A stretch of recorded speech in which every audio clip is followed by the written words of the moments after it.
Hey guys, I'm back today with the Jesus Storybook Bible, and you know I couldn't leave you hanging yesterday with the first part of the amazing story, the foundation of our faith. So today we're going to read the rest of this story, and it's called God's Wonderful Surprise, and we're still in the Jesus Storybook Bible. God's Wonderful Surprise. This comes from Matthew chapter 28, Mark chapter 16, Luke chapter 24, and John chapter 20. Jesus' friends were sad. They would never see their best friend again. How could this happen? Wasn't Jesus the rescuer, the king God had promised? It wasn't supposed to end like this.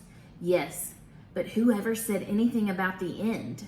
Just before sunrise, on the third day, God sent an earthquake and an angel from heaven.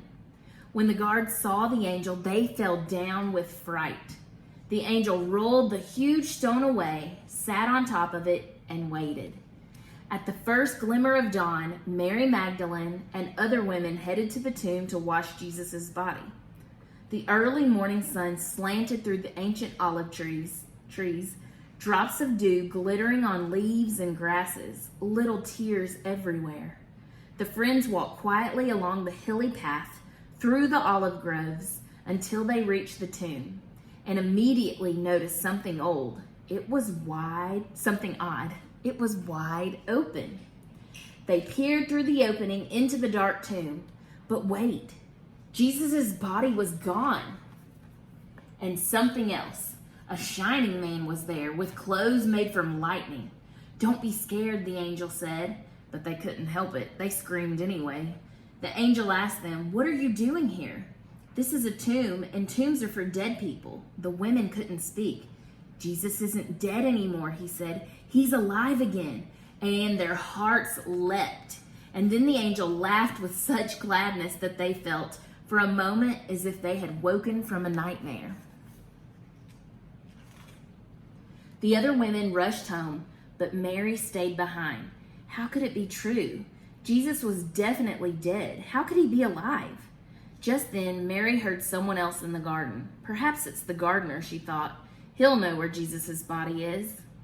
"I don't know where Jesus is," Mary said urgently. "I can't find him."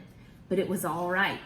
Jesus knew where she was, and he had found her. Mary. Only one person said her name like that. She could hear her heart thumping. She turned around. She could just make out a figure.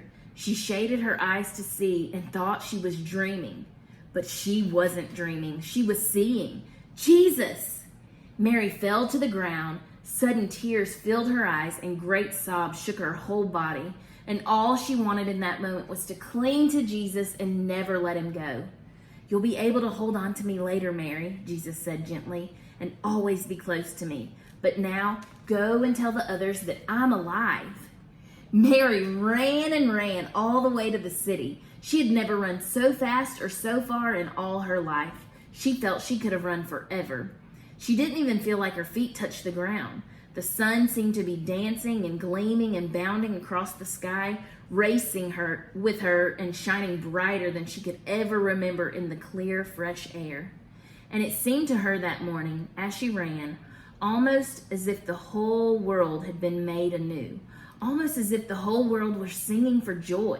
The trees, tiny sounds in the grass, the birds, her heart.